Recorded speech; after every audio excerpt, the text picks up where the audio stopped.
Breaking news चल रही थी, तो मैं इस पर ज़्यादा अभी फोकस कर रहा था, क्योंकि देखिए ये ना यकीन से परे है। साल भर पहले जो भाव थे 1 लाख रुपए के आसपास थे चांदी के।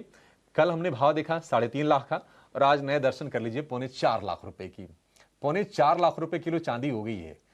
19,229, 19,316, 5.5% का उछाल। मतलब ये हो क्या रहा है? मतलब ताज्जुब होता है कि लोग करें तो करें क्या। जिनको बाइंग करनी होगी अगर चांदी की कोई ज़रूरी चीज़ों से, उनके लिए टेंशन। जो इंडस्ट्री में इस्तेमाल होती है, अगर हम ईवी की बात कर लें, सोलर पैनल की बात करें, और भी तमाम जगहों पर उनके लिए दिक्कत। और मुझे ऐसा लगता है कि जो मिठाइयों वगैरह पर भी लगा देते थे ना चांदी थोड़ी सस्ती देख के, अब वो भी उतर जाएगी धीरे धीरे। सिल्वर एमसीएक्स 3,75,500 के प्राइसेस, तो 4 लाख अब मतलब दूर नहीं लग रहा है। अगर कोई हफ्ते भर पूछता कि अच्छा 4 लाख चांदी होगी क्या, तो फिर लोग सोचते कि अच्छा नहीं, क्या पता प्राइस थोड़ा क्रैश हो जाए। क्रैश के दूर दूर तक के संकेत नहीं है।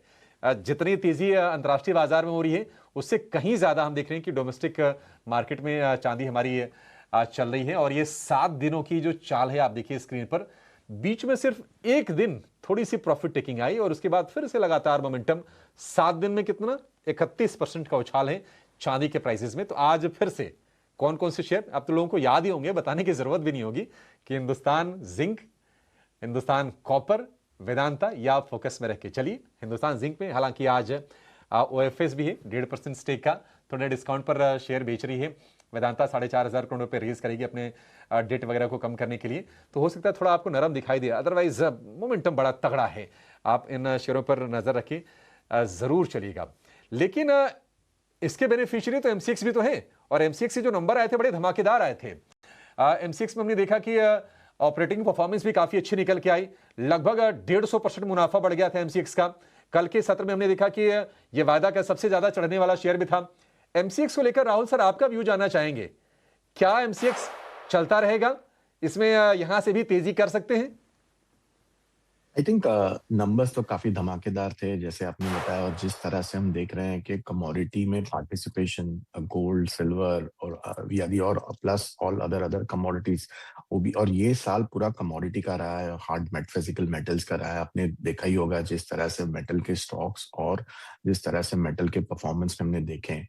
तो मेरे ख्याल से पार्टिसिपेशन बढ़ता जाएगा, penetration in terms of market volumes record high पे अपने देखने को मिले हैं, और कमेंट्री भी स्ट्रांग आती हुई देखने को मिली है। स्टॉक में एक ही जो है, जो नियर टर्म में अच्छी खासी बढ़ोतरी हो गई है। थोड़े वैल्यूएशन महंगे हैं, लेकिन मेरे ख्याल से अभी भी जिस तरह साइज ऑफ अपॉर्चुनिटी जो स्टॉक के अंदर है और जिस तरह से compete कर रहा है, मेरे ख्याल से तो यहाँ से भी इन्वेस्टरों को एवरी डिक्लाइन मेरे हिसाब से लेने की मेरी राय रहेगी। मुझे लगता है ये लेवल से भी 15% इजिली बन सकता है पोर्टफोलियो के लिए एमसीएक्स के अंदर। तो एमसीएक्स पोर्टफोलियो का स्टॉक्स है, डिक्लाइन पर, गिरावट पर यहाँ पर खरीदारी की राय राहुल जी की तरफ से आ रही है।